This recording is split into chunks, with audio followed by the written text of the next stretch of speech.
Boa tarde, senhoras e senhores. Sejam bem-vindos à videoconferência da Plano & Plano para a discussão dos resultados do segundo trimestre de 2025.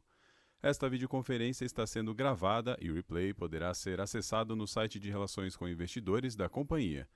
A apresentação também está disponível para download. Informamos que todos os participantes estarão apenas assistindo a videoconferência durante a apresentação. E em seguida iniciaremos a sessão de perguntas e respostas, quando mais instruções serão fornecidas. Antes de prosseguir, gostaríamos de esclarecer que eventuais declarações que possam ser feitas durante esta videoconferência, relativas às perspectivas de negócios da Plano & Plano, projeções, metas operacionais e financeiras, constituem-se em crenças e premissas da administração da companhia, bem como em informações atualmente disponíveis para a Plano & Plano. Considerações futuras não são garantias de desempenho e envolvem riscos, incertezas e premissas, pois se referem a eventos futuros e, portanto, dependem de circunstâncias que podem ou não ocorrer. Investidores e analistas devem compreender que condições gerais, condições do setor e outros fatores operacionais podem afetar os resultados futuros da Plano & Plano e podem conduzir a resultados que diferem materialmente daqueles expressos em tais considerações futuras. Estão presentes nessa videoconferência os senhores Rodrigo Luna, João Hoppe e Anselmo Soares, respectivamente, diretores vice-presidente, vice-presidente executivo e financeiro da Plano & Plano. Gostaria agora de passar a palavra ao senhor Rodrigo Luna, diretor vice-presidente, que iniciará a apresentação. Por favor, senhor Rodrigo, pode prosseguir. Olá, boa tarde. Sejam todos muito bem-vindos à teleconferência de resultados do segundo trimestre de 2025 da Plano & Plano. É com grande satisfação que apresentamos os resultados desse trimestre, refletindo uma trajetória de crescimento sólido e sustentável, construída com base em decisões estratégicas, excelência operacional e compromisso com nossos valores. Neste período, realizamos o lançamento do NID Alphaville, que marca nosso retorno à região de Barueri, palco de projetos de sucesso em nossa história. Esse empreendimento de classe média é uma oportunidade única num terreno muito bem posicionado. O produto foi cuidadosamente projetado e precificado de forma a se tornar uma opção diferenciada na região. Após o sucesso de vendas da primeira torre neste primeiro mês de lançamento, estamos abrindo a segunda torre para comercialização ainda no mês de agosto. Nos últimos 12 meses, findos em junho de 2025, alcançamos a marca recorde de VGV 100% lançado de 4,9 bilhões de reais. Estamos com 62 canteiros sob gestão de nossa engenharia, com mais de 35 mil unidades em construção. Essa esteira crescente de lançamentos e de produção são indicadores robustos de aumento de rentabilidade bruta, dado que tanto o reconhecimento dos resultados quanto o recebimento de caixa dependem do binômio evolução de obra e fração ideal vendida. Nosso compromisso com a disciplina financeira e operacional se mantém firme. O índice de custos de construção da companhia, no acumulado de 12 meses, segue abaixo do INCC. Todas nossas obras estão dentro do prazo e procuramos manter a estrutura de capital leve em ativos, permitindo altos retornos sobre patrimônio líquido, 44% no final de junho. Nas despesas comerciais, seguimos colhendo os frutos de melhorias operacionais e melhor atendimento do perfil de nossos clientes. A análise da série histórica revela uma tendência clara de otimização do indicador de despesas comerciais sobre receita. Já nas despesas administrativas, reforçamos os investimentos realizados na contínua atenção à qualificação do nosso time incluindo as contratações de novos profissionais. O desenvolvimento e aquisição de recursos tecnológicos e projetos, incluindo treinamentos voltados aos nossos colaboradores, também estão presentes em nosso planejamento de crescimento e são essenciais para garantir a viabilidade e o sucesso de nossos lançamentos, crescendo de forma acelerada, mitigando riscos e aumentando a resiliência da companhia. Importante lembrar que, enquanto as receitas financeiras desses lançamentos serão reconhecidas no resultado ao longo do tempo, dada a metodologia POC, as despesas administrativas são contabilizadas imediatamente a cada trimestre. Com muito orgulho, anunciamos que fomos reconhecidos pelo Top Imobiliário 2025, uma das premiações mais relevantes do setor, como uma das principais companhias de São Paulo, o principal mercado do Brasil. Conquistamos uma posição de destaque nas 3 principais categorias. Primeiro lugar, como a maior construtora da região metropolitana de São Paulo. Segundo lugar, como incorporadora. Terceiro lugar, como vendedora.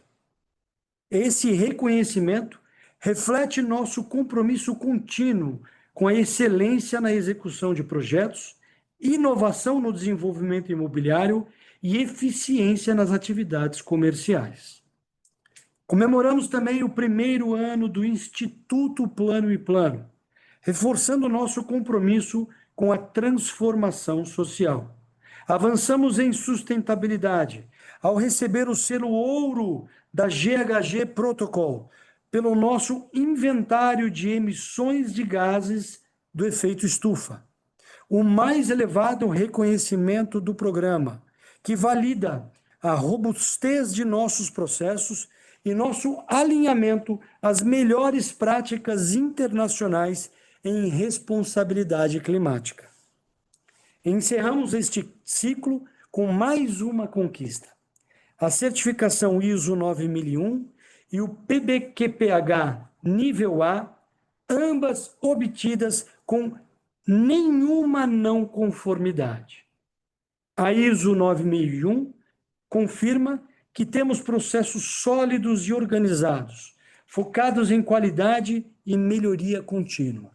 Já o PBQPH nível A, principal certificação da construção civil no Brasil, reconhece que construímos com responsabilidade, segurança e excelência.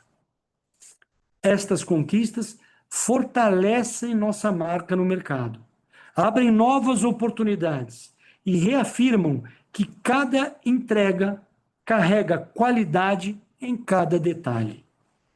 Estamos confiantes e otimistas para o biênio 2025-2026, dado o nosso posicionamento de relevância no principal mercado do Brasil e pelo banco de projetos aprovados e em aprovação. Passo a palavra agora para João Hoppe, que irá apresentar os resultados operacionais e financeiros do período. Muito obrigado. Obrigado, Luna. Boa tarde a todos. Mais uma vez, sejam bem-vindos à nossa teleconferência. No segundo trimestre de 2025, a companhia realizou 3 novos lançamentos, totalizando um volume geral de venda 100% de 1 bilhão e 400 milhões de reais, que representa um crescimento de 31,7% em relação ao mesmo trimestre de 2024. Ao comparar com o trimestre anterior, o crescimento foi de 18,9%. Comparando os 6 meses de 2025, o crescimento foi de 68,6%, saindo de 1,5 bilhão em 2024 para 2,6 bilhões no acumulado deste ano.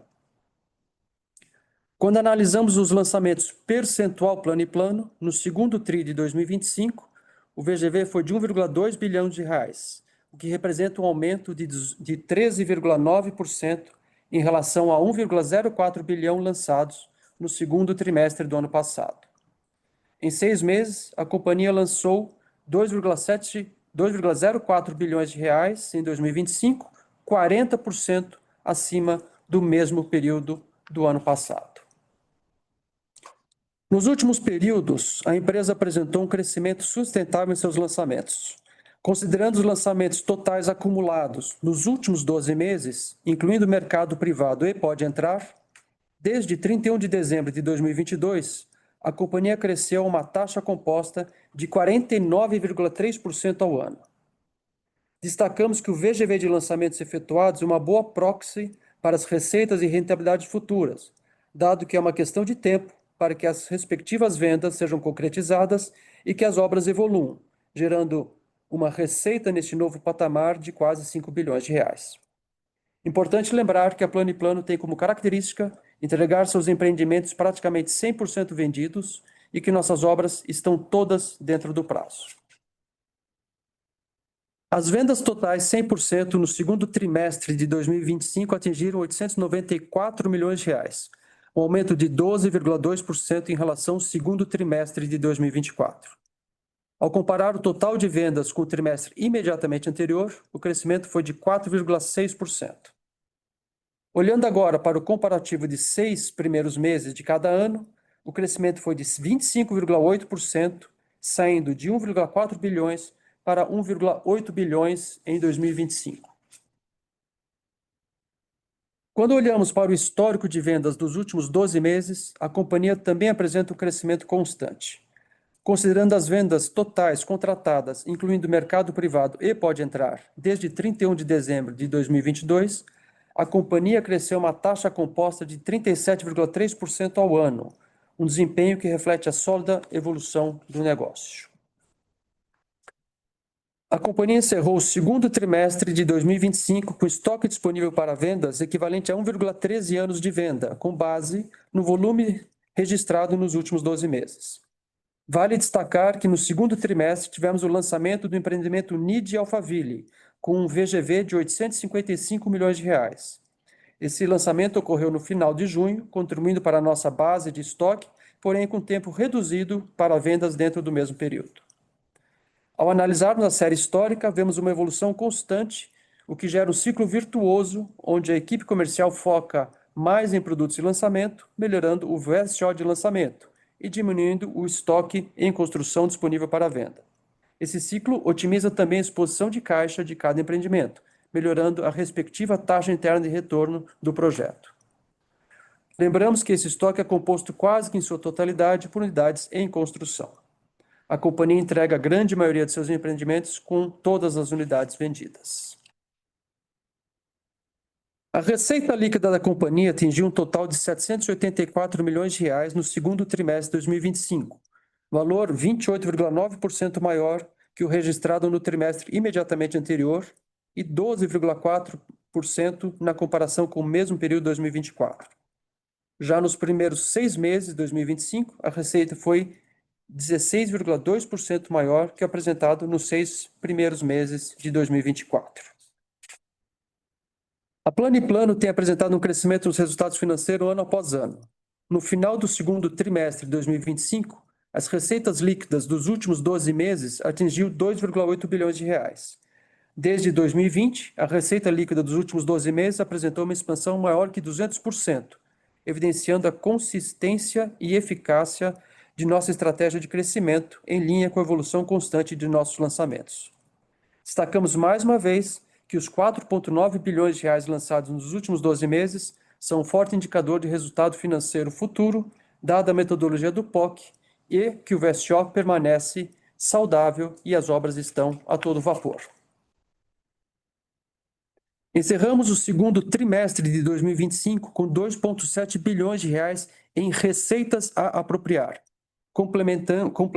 contemplando um valor de 1 bilhão de reais no lucro bruto a apropriar. Esse desempenho reflete um crescimento de 25% em relação ao lucro bruto de resultados de exercícios futuros apresentados em 2024 e confirmando sólidos resultados futuros para a Plano & Plano. Com o reconhecimento dessas receitas ao longo do tempo, mantemos a confiança de que os ganhos de escala, resultados da expansão de nossas operações, se refletirão em nossos resultados financeiros. Ao final do segundo trimestre de 2025, a margem REF do mercado privado alcançou 39%. A companhia tem conseguido manter sua margem REF em níveis saudáveis, com pequenas flutuações decorrentes do mix de produtos comercializados. No segundo trimestre de 2025, o lucro bruto ajustado atingiu R$ 270 milhões, representando um crescimento de R$ 67 milhões em relação ao primeiro TRI de 2025. A margem bruta ajustada do mercado privado, ou seja, excluindo as vendas do Pode Entrar, foi de 36,7%. Considerando os resultados totais da companhia, a margem bruta ajustada obteve um aumento, passando de 34% no primeiro trimestre de 2025 para 34,5% no segundo trimestre de 2025. Dessa forma, continuamos apresentando patamares saudáveis de margens que refletem a eficiência operacional da companhia. Ao analisarmos o indicador de despesas comerciais sobre receitas do primeiro para o segundo trimestre desse ano, houve um pequeno aumento de 0,1 ponto percentual. Quando analisamos o mesmo indicador nos 6 meses de 2025, a representatividade apresentou uma importante melhora de 0,8 pontos percentuais, passando de 9,6% nos 6 primeiros meses de 2025 para 8,8% nos 6 primeiros meses de 2025. O primeiro era 2024, refletindo ganhos de escala e eficiência na jornada de aquisição de clientes. Referindo-se às despesas administrativas, houve um aumento na proporção sobre as receitas comparado com o segundo trimestre de 2024, passando de 5,5% da receita para 6,5% da receita. Ao analisarmos os 6 primeiros meses do ano, o indicador aumentou de 6,2% para 6,6%. O aumento nominal das despesas administrativas em relação aos últimos trimestres provém do crescimento da estrutura interna para responder às crescentes demandas de uma operação que já atingiu quase R$ 5 milhões em lançamentos nos últimos 12 meses. Lembramos que as despesas administrativas, em boa parte, estão vinculadas à esteira de lançamentos que produzirão efeitos na receita somente ao longo do tempo. Quando comparamos a relação de despesas administrativas com os lançamentos, fica claro que esse movimento que é reflexo de uma estratégia deliberada de fortalecimento da estrutura operacional. Seguimos comprometidos com a gestão responsável que equilibra crescimento e eficiência.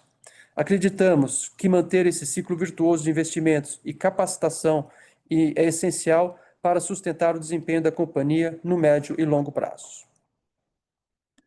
O lucro líquido 100% do segundo trimestre de 2025 apresentou uma queda de 1% em relação ao segundo trimestre de 2024.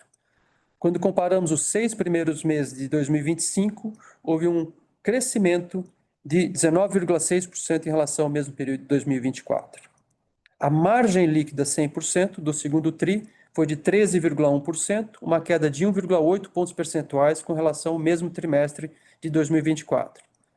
Nos 6 meses de 2025, a margem líquida 100% apresentou um aumento de 0,4 pontos percentuais em relação aos 6 meses de 2024. O lucro líquido 100% acumulado nos últimos 12 meses, no segundo TRI de 2025, foi praticamente igual aos últimos 12 meses do primeiro trimestre de 2025, atingindo um lucro de R$ 421 milhões. A margem líquida 100% foi de 15,1%, uma queda de 0,5 pontos percentuais em relação ao trimestre anterior.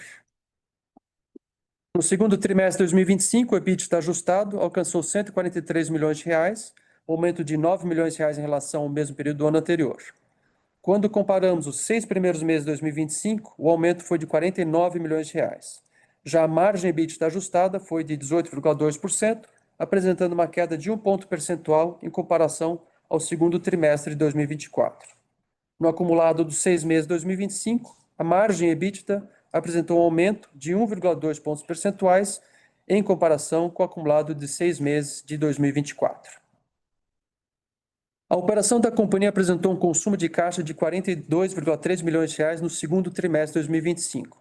Esse consumo está diretamente associado à intensificação do desenvolvimento de novos projetos, refletindo o ritmo acelerado de produção e os investimentos direcionados à execução dos empreendimentos lançados recentemente. Em 30 de junho de 2025, a dívida bruta da companhia totalizava R$ 753 milhões, enquanto o caixa equivalente caixa era de R$ 554 milhões. Com isso, a companhia encerrou com uma dívida líquida de R$ 200 milhões ao final do segundo trimestre de 2025, e a relação dívida líquida sobre patrimônio líquido foi de 20%. Terminamos aqui nossa exposição e nos colocamos à disposição para eventuais perguntas. Muito obrigado.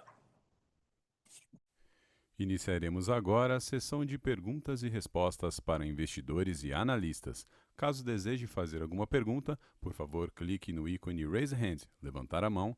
Se a sua pergunta for por escrito, digite seu nome e companhia no campo do Q&A. Nossa primeira pergunta vem do senhor Juan Argenton, da XP. Por favor, Juan, seu microfone está liberado. Oi, pessoal. Boa tarde. É, Obrigado pela pergunta aqui. Eu queria tocar em dois temas aqui, tá? Se possível. O primeiro é sobre lançamentos, tá? Eu queria pegar talvez um pouco da temperatura do que vocês estão esperando de pipeline para o segundo semestre, tá? Acho que vocês têm falado bastante do potencial de crescimento dos lançamentos, mas eu acho que tem um ponto também das aprovações, que eu acho que é um tema que tem ficado bastante em voga, tá?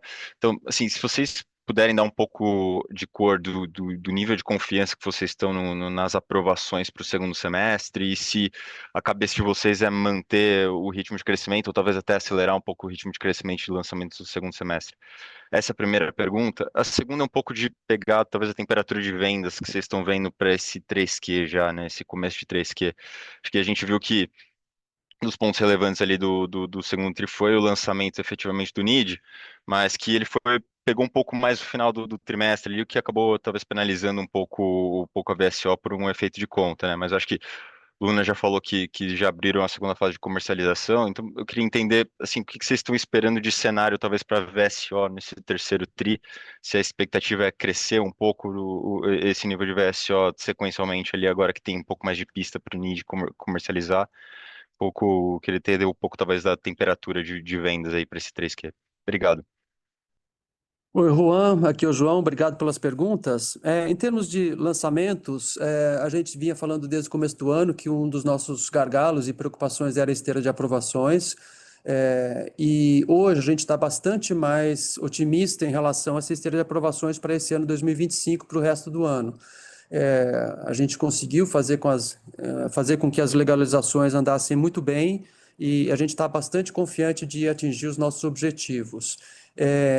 Como todos sabem, nós não damos guidance oficial, mas a gente trabalhava e trabalha para crescer no percentual plano e plano lançado para números acima de 4 bi. Nós passamos esses 6 meses com um pouquinho acima de 2 bi já lançados, e a gente pretende acelerar um pouco, sim, para esse segundo semestre. Então, a gente continua com aquele objetivo de passar os 4 bi, percentual plano e plano, para o ano de 2025, com uma certeza bastante grande da gente ter essas aprovações em dia, e os lançamentos virão aí nos próximos meses. Então, a confiança aumentou em relação ao começo do ano, graças a um forte trabalho aí na esteira de aprovações, e então isso já está concretizado e temos mais confiança. Em relação a vendas, a gente tem bastante coisa para lançar nesse segundo semestre, com diversificação de produtos. O NID, ele começou bastante bem. Cada torre nossa tem aproximadamente 210 unidades, são 4 torres, totalizando 855 milhões aí de VGV. Nós estamos batendo perto de 180 unidades vendidas nesses primeiros 40 dias, e já tem uma outra unidade da segunda torre sendo vendida, mas o lançamento comercial dela acontece agora em agosto. Então, a gente imagina que, na medida que vendas vai caminhando, a gente tem boa perspectiva de fechar um ano com um VSO desta unidade bem vendido até o final do ano. Ele é um produto mais caro, diferenciado, mas está indo dentro do esperado até os primeiros 45 dias, melhor do que a gente imaginava que ia acontecer. Então, nesse caso, você queria uma cor aí do NID, a gente está bastante satisfeito, obviamente com a preocupação do cenário macro e a confiança do consumidor um pouco abalada, mas o produto é bem diferenciado e estamos aí mais otimistas. Eu diria o VSO da empresa como um todo, ele não deve mudar muito, depende muito das semanas em que a gente fizer esses lançamentos daqui para o final do ano, mas eu não vejo grandes mudanças aqui no cenário de VSOs nosso para o final do ano. Então, é um VSO saudável e que ele continua firme até o final do ano. Obrigado, Juan. Obrigado, João. A próxima pergunta vem da senhora Ana Júlia Zerkovski, da UBS. Por favor, Ana Júlia, seu microfone está liberado. Oi, pessoal, boa tarde, obrigada pelo call. Eu queria fazer primeiro um follow-up nessa pergunta de lançamento e pensando também em mix de produto daqui para frente. Vocês acabaram de comentar agora do NID e parece que está indo muito bem. Se vocês puderem compartilhar com a gente como está a cabeça da companhia em relação ao mix de produto, se a gente deve esperar outros projetos com esse mesmo patamar de preço do NID. E também como deve ser o foco entre as faixas do Minha Casa Minha Vida. E uma segunda pergunta é em relação à margem bruta a apropriar. Vocês saíram dessa tendência de queda da margem REF e subiram para 39% nesse TRI. Então, se vocês puderem dividir um pouco com a gente o que que motivou isso e se a gente deve esperar que essa tendência de crescimento continue para frente. Obrigada. Oi, Ana Júlia, mais uma vez o João aqui. Em termos de lançamentos, mix de lançamentos, eu vou deixar claro que o NID, ele é um produto com ticket médio acima de R$ 900 mil.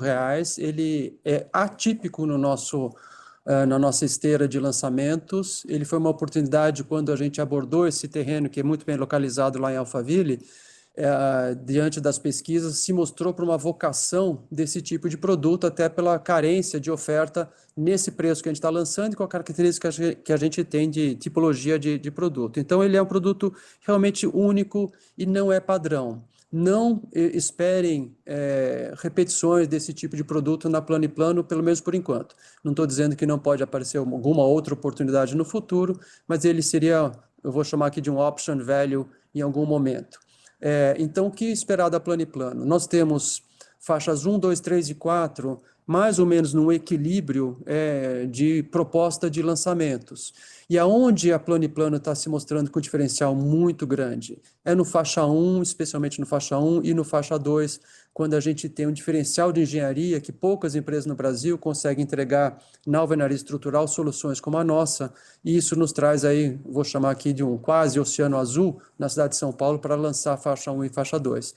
Então, nestes próximos 18 meses, se a gente pudesse escolher e acelerar, seriam no faixa 1, faixa 2, mas nós devemos ter um equilíbrio no mix de faixa 1, 2, 3 e 4, tá? Talvez o faixa 4, 15% a 20% dos lançamentos, e a gente tem o restante distribuído em faixa 1, faixa 2 e faixa 3.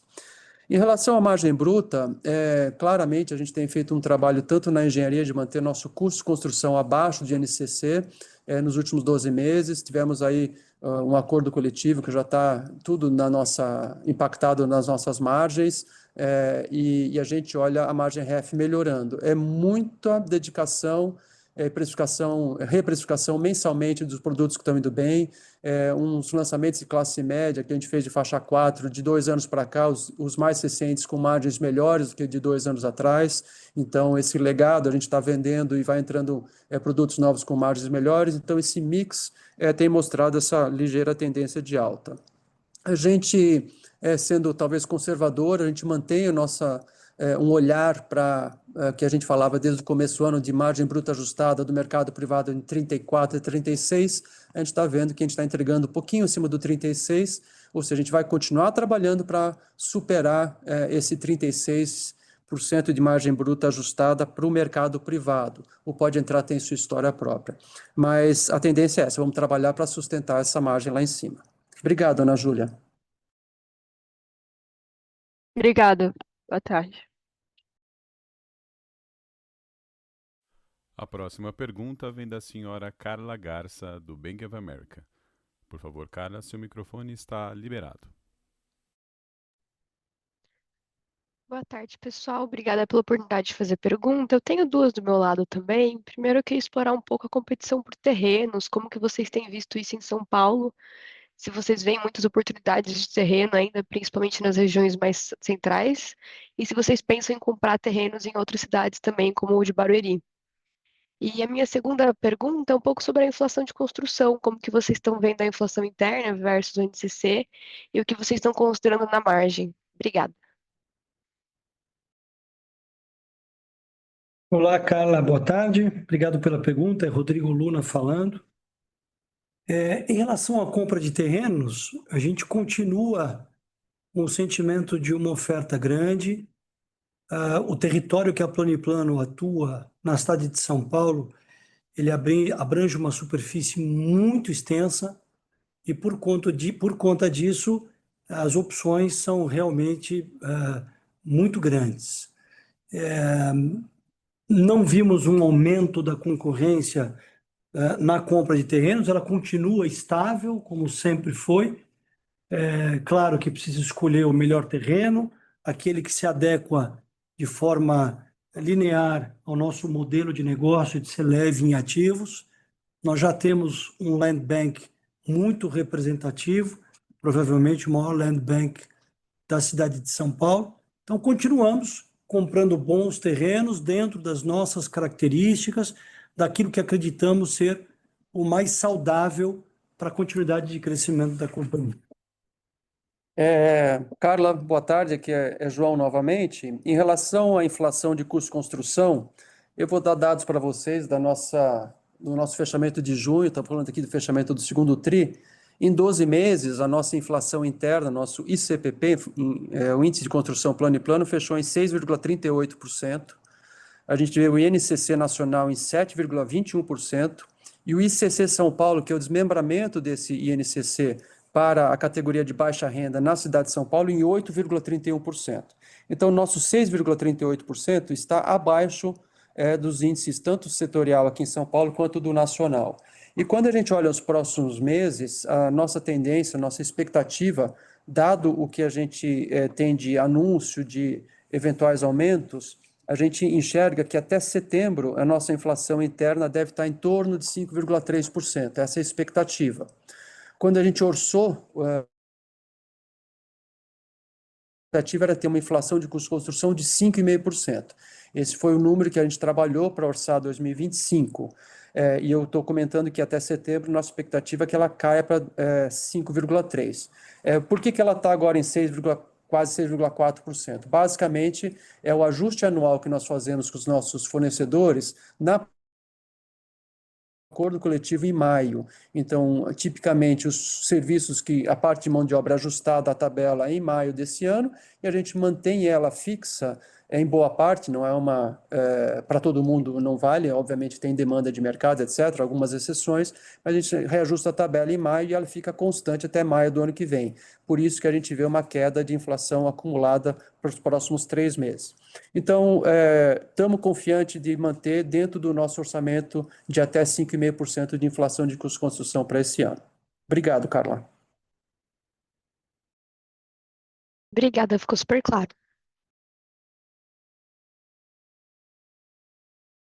Nossa próxima pergunta vem do Sr. Herman Lee, do Bradesco BBI. Por favor, Herman, seu microfone está liberado. Boa tarde, Rodrigo, João. Obrigado pelo espaço. Se me permitem, 2 perguntas aqui do nosso lado, tá? Primeiro, queria abordar o tema de margem líquida. 2 linhas que chamaram a atenção, o G&A e o minoritário que veio um pouco mais relevante. Se vocês puderem dar um pouco mais de cor de qual tem sido a causa disso e o que a gente pode esperar mais para frente. E um segundo tema, queria saber como tem sido a produção e qual a perspectiva. A receita cresceu mais devagar que lançamentos e vendas, então queria saber um pouco mais como vocês esperam que a receita evolua no segundo semestre desse ano. Obrigado. Boa tarde, Herman. Aqui está falando Anselmo. Obrigado pela pergunta. Quando você comentou sobre o G&A, a gente vem acompanhando aqui a relação do G&A em relação às despesas administrativas. Inclusive, na parte que a gente estava explicando os resultados, a gente fez o comparativo em relação aos lançamentos. A nossa estrutura administrativa está dimensionada para suportar a nossa esteira de trabalho focada no futuro, notadamente alavancando esses lançamentos. Neste período, quando a gente vê um crescimento aí que a gente saiu de uma margem que estava em torno de 6,2% no primeiro semestre de 24, contra 6,6% no primeiro semestre de 25, foi alavancada principalmente por crescimento na linha de despesa com pessoal, resultado das últimas contratações e fortalecimento das nossas equipes. Você também vê uma variação voltada na linha de serviços prestados. Esse serviço acontece no âmbito das SPEs, são serviços administrativos contratados na esteira de apoio à contratação dos financiamentos, os assessores financeiros na contratação das nossas linhas de crédito. Também acompanham a nossa esteira de crescimento. Então, em destaque, a gente tem reportado a questão da variação da despesa com pessoal nessa linha. Herman, aqui é João. Falando um pouquinho de produção e efeito no tempo, só lembrando a todos que em janeiro de 2024 a empresa mudou seu ciclo dos empreendimentos de 24 meses para 36 meses, com um foco muito forte ali no cliente, que abre uma esteira maior para ele poder encaixar sua renda, aumentando a demanda pelo mesmo produto. E essa transformação de 24 para 36 meses, ele causa um efeito, um delay de começo de reconhecimento das receitas de aproximadamente 7 a 9 meses nos empreendimentos. Então, esse efeito é sentido, obviamente, num primeiro momento. Dado o fato que a gente já percorreu, desde essa decisão, já percorremos 1 ano e meio, nós estamos entendendo e nós vemos aqui que nós estamos no fim desse ciclo, desse delay de receitas versus lançamentos. A partir de agora, a tendência é que a curva de receitas aumente na mesma velocidade que a gente teve aumento de lançamentos. Esse buffer já está sendo esgotado. Dito isso, a gente vê um crescimento de receitas acelerados com uma despesa administrativa, entre aspas, contratada. Como o Anselmo falou, um novo patamar para atender esses lançamentos mais fortes. Então, a diluição dessas despesas já contratadas com receitas mais fortes tendem a melhorar a margem líquida no tempo. Não só margem líquida, também como geração de caixa, dado que a gente depende de POC. Um dado que você perguntou de produção, o fechamento do mês de junho, os últimos 12 meses de produção da Plano & Plano, comparado com os 12 meses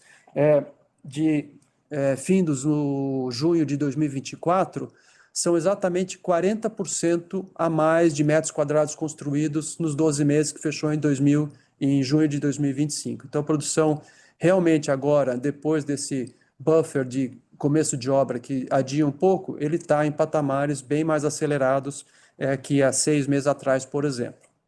Então, tudo isso vai se refletir nos resultados da empresa daqui para frente. Obrigado, Herman. Bastante claro, João, Anselmo, obrigado e bom final de semana. Igualmente. Nossa próxima pergunta vem do senhor Matheus Meloni, do Santander. Por favor, Matheus, seu microfone está liberado.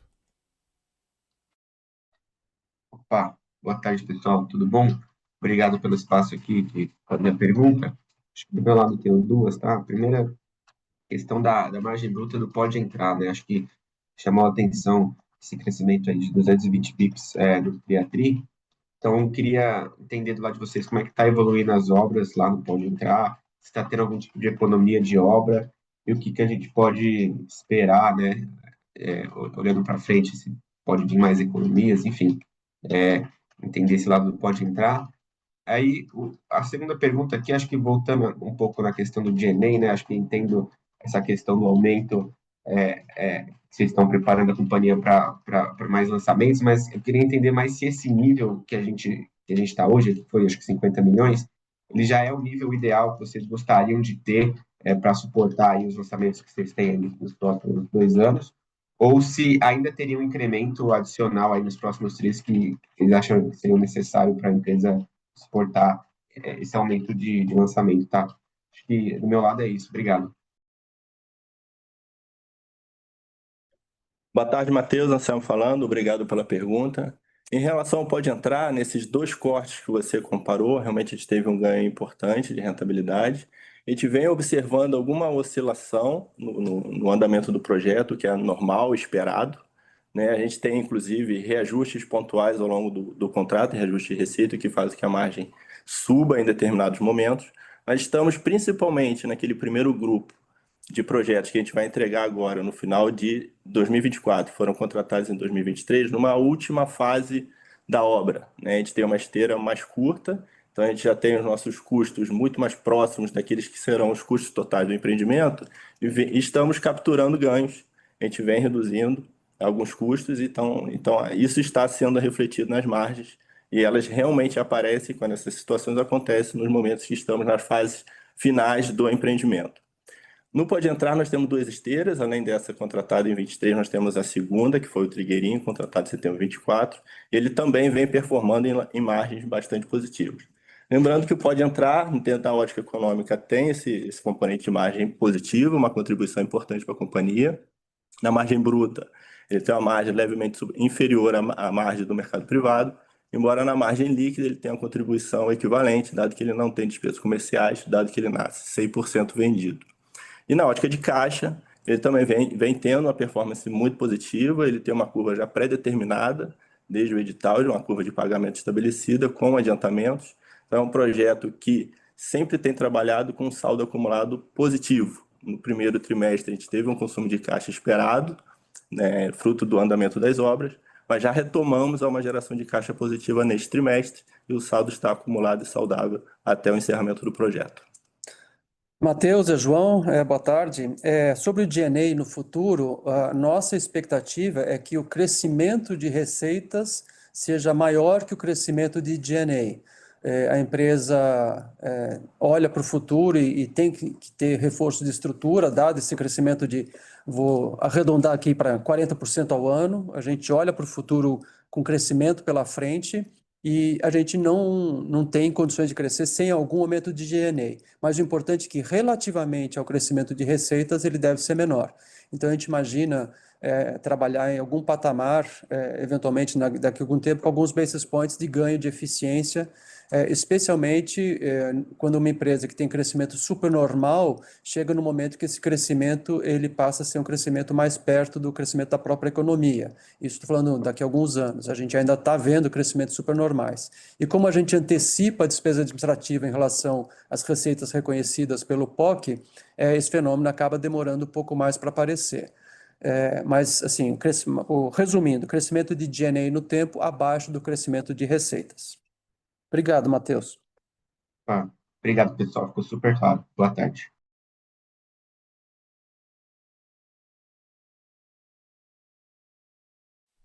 Nossa próxima pergunta vem do senhor Mário Simplício, da Morgan Stanley. Por favor, Mário, seu microfone está liberado. Bom dia, time. Obrigado por tomar a minha pergunta e parabéns pelos resultados. A minha pergunta também é sobre Pode Entrar. Teve uma aceleração no receitamento nesse trimestre e eu queria entender se a gente deveria esperar que esse tenha sido o pico de receitamento relacionado ao programa, e então uma desaceleração para o resto do ano, ou se a perspectiva é manter para o fim do ano também um receitamento forte como esse. E aí, a minha segunda pergunta também seria sobre geração de caixa. Vocês poderiam dar um color do que vocês esperam para geração de caixa para o fim do ano?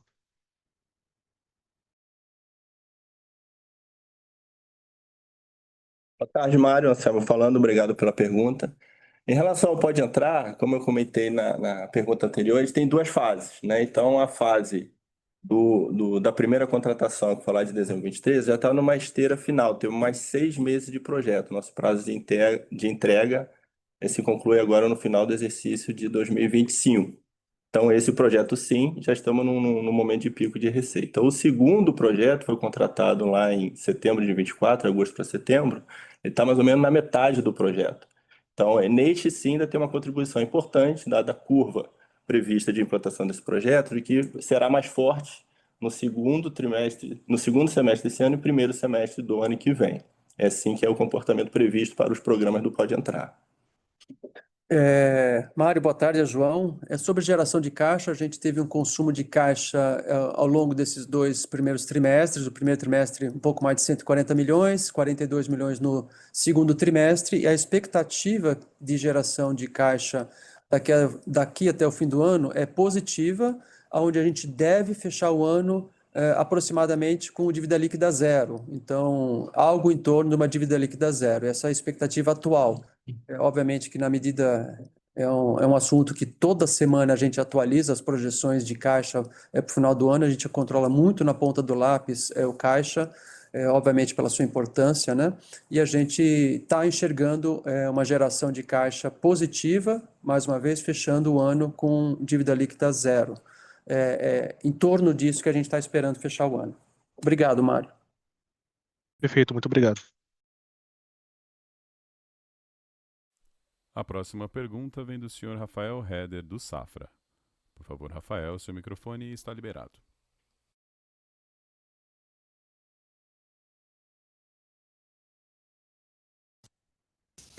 estão me ouvindo? Desculpa. Acho que agora foi, né? Desculpa. Aqui do meu lado são dois temas que eu queria abordar. O primeiro era mais a parte de precificação.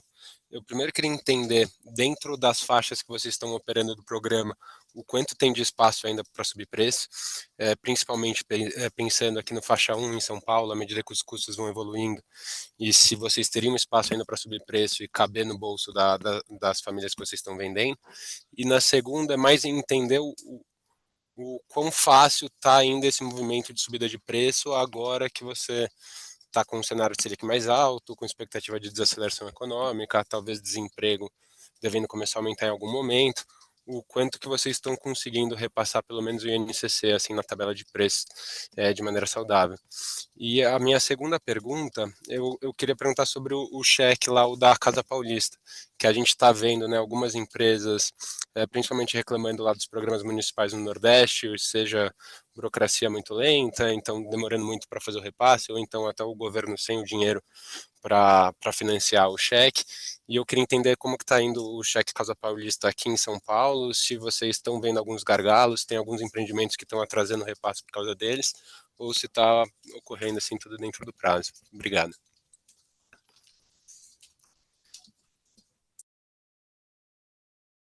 Olá, Rafael, boa tarde.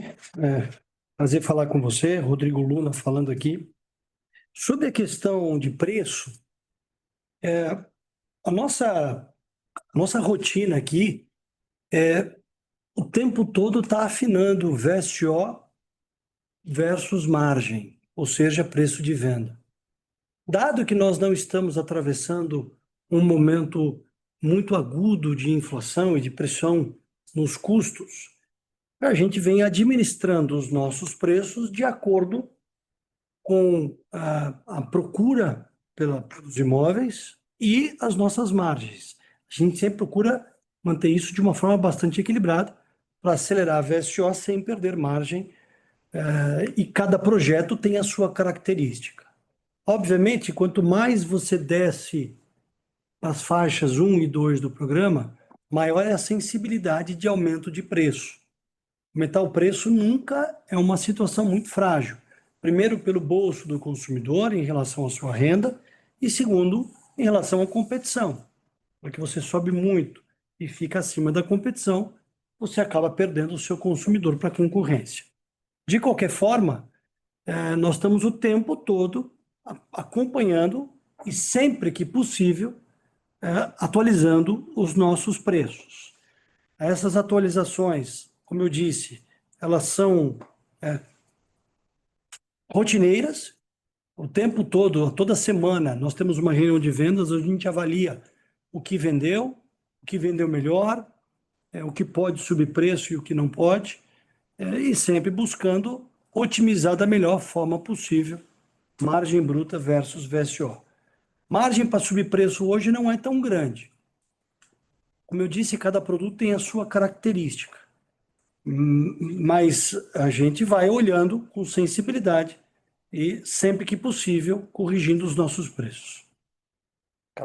Sobre o Casa Paulista, programa estadual, que é um subsídio complementar ao subsídio federal, ele sempre precisa da renovação do orçamento, neste caso, do Estado, do Governo de São Paulo.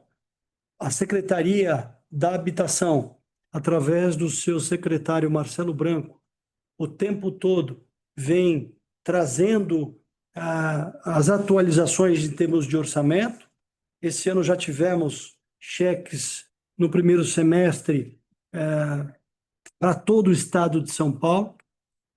Está programado para esse segundo semestre a continuação da oferta desses cheques. Esses cheques, obviamente, serão espalhados por todos os municípios que o Estado considerar a necessidade de complemento para subsidiar o aumento do desconto, né, do subsídio para a compra dos imóveis. Esses subsídios vão para famílias até 3 salários.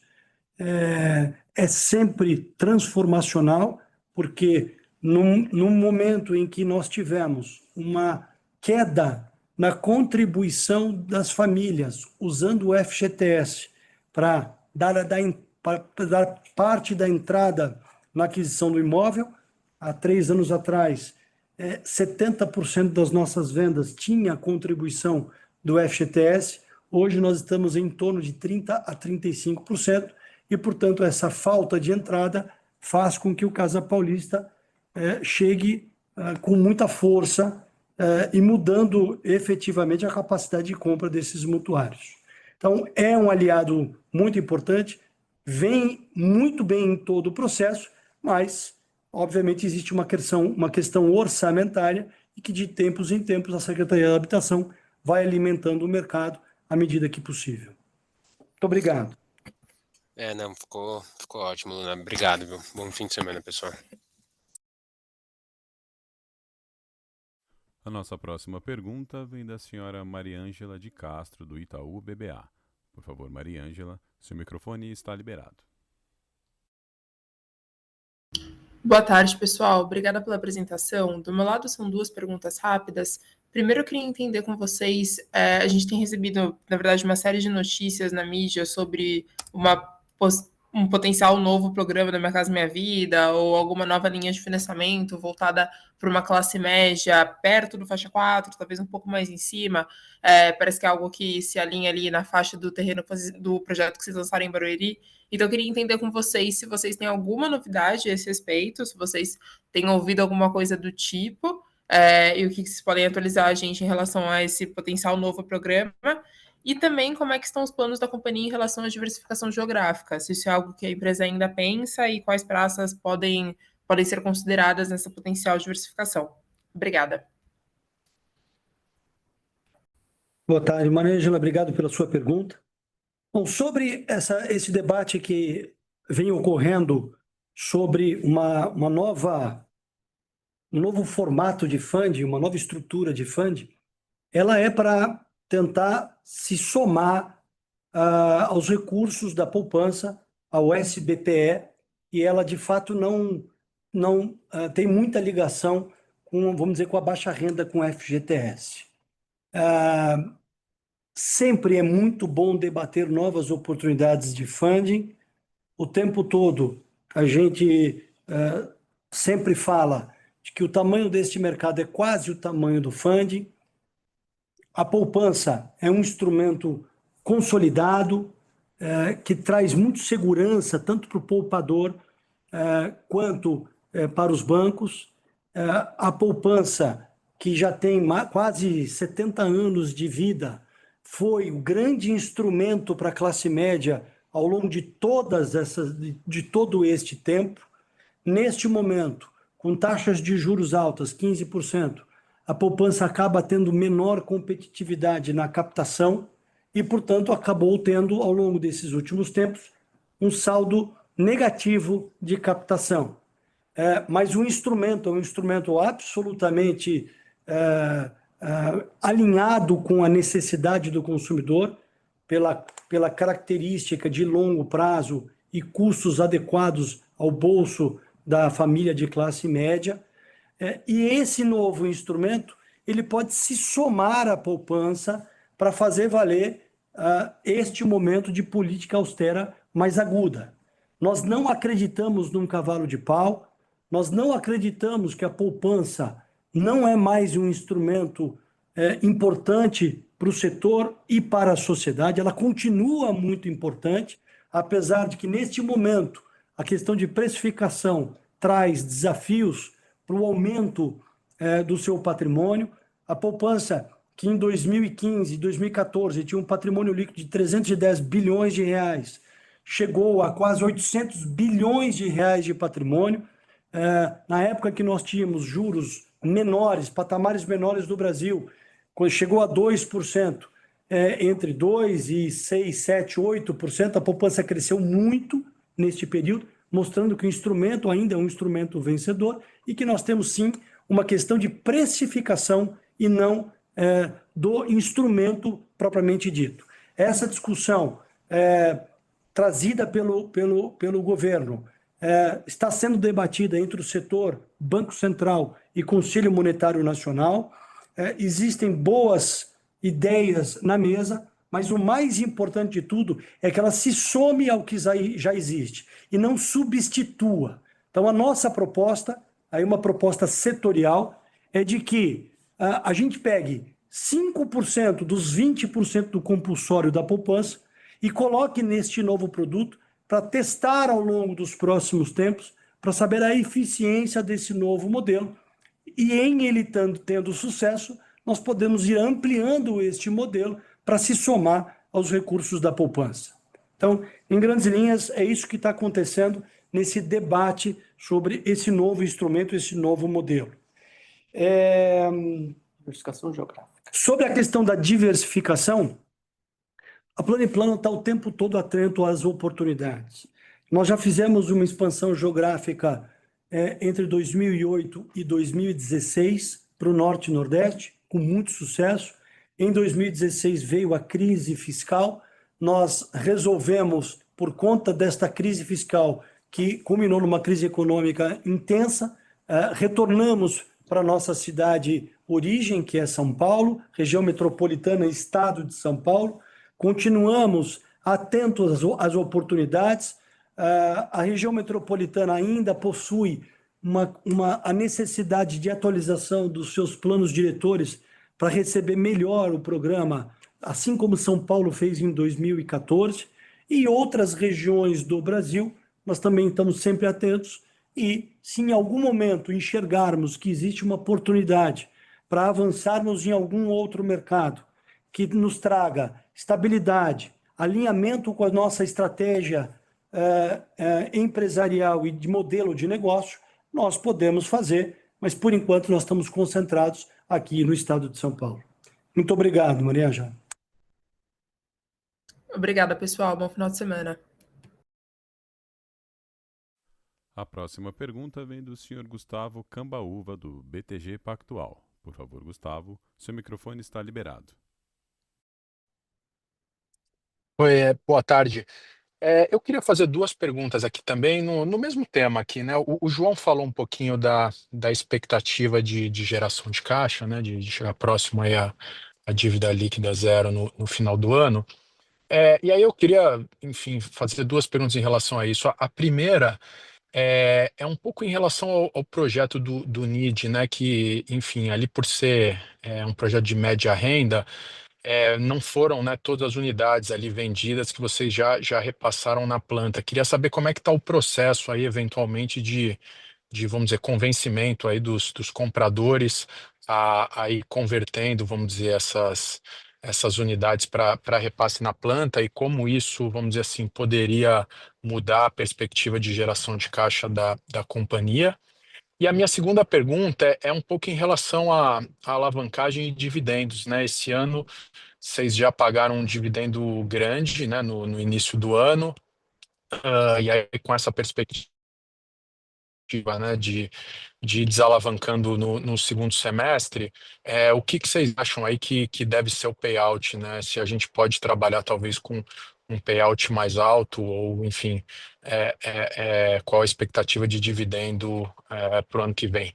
Obrigado, boa tarde. Boa tarde, Camba. Primeiro sobre o NID, a gente orçou esse projeto como tendo aproximadamente 30% do nosso volume de vendas repassado na planta.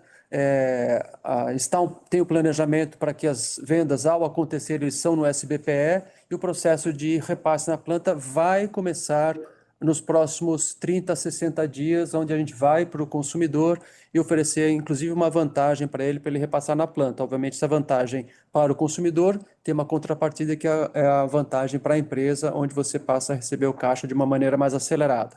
A gente acredita, e foi orçado assim, que em torno de 30% dos nossos clientes façam repasse na planta, mas não começamos ainda a fazer esse movimento. Ele acontecerá daqui a 30 a 60 dias. Sobre a alavancagem e dividendos, a nossa expectativa de pagar dividendos, a gente vai fazer essa decisão só no final do ano. o que a gente enxerga é que é uma mudança do ritmo de receitamento dos nossos resultados e de geração de caixa vem do fim daquele buffer que eu comentei em relação ao ciclo de 24 meses para 36 meses, a expectativa é essa, e a gente vai chegar no final do ano com o orçamento de 2026, olhar as questões macro, olhar os nossos projetos e consumos de caixa, ver o resultado, inclusive, do NID em relação a repasses, tudo orçado, a gente vai tomar a decisão de distribuição de dividendos. O que eu tenho falado é que o ano passado a gente teve um payout ratio um pouco acima de 50% do lucro. O que a gente imagina é, se tudo se mantiver constante, algo em torno de 50% de payout ratio pode ser factível. Eu não vejo condições hoje, condições de aumentar esse payout ratio que a gente fez nesse ano, agora 2024, 2025 base 2024, ele aumentando. Eu acho que algo em torno de 50% pode ser factível, mas depende desses fatores. Mas a gente está otimista em relação à aceleração de receitamento e entrada de caixa, dado que aquele buffer está se encerrando. Mas é uma decisão mais para o final do ano. Então, por enquanto, a expectativa é em torno de 50% de payout. Obrigado, Cambá. Eu que agradeço. Obrigado, boa tarde. Nossa próxima pergunta vem por escrito do Sr. Saulo Santana, investidor. Ele diz: olá, devido aos atuais preços das ações da companhia, vocês pensam em abrir um programa de recompra? Boa tarde, Saulo. Obrigado pela pergunta.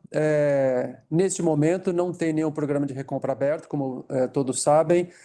Nesse momento, nós não estamos imaginando abrir um programa de recompra. Ele é sempre uma boa opção para você agregar valor e consolidar o valor da empresa nos acionistas remanescentes. Nós fizemos um programa de recompras no passado, até para fazer frente para um programa de stock options para ter ação de tesouraria. Nós compramos 6 milhões de ações em 2021 para 2022, um preço médio, se eu não estou me enganado, em R$ 3,2 por ação. Foi um ótimo programa de recompra, consolidando valor nos acionistas remanescentes, mas é uma coisa que não descartamos. Uma das coisas que a gente também pondera é que uma empresa como a nossa, com ADTV mais baixo, ela tem um free float aí de 27%, o programa de recompra enxuga um pouco a liquidez da ação e a gente também leva isso em consideração, dado que a valorização da ação mais próximo do preço justo também depende de ter um ADTV maior. Então, hoje não tem nenhuma decisão em relação a isso, a gente acompanha esse cenário, mas tem todos esses fatores que a gente tem que ponderar. Obrigado, Saulo.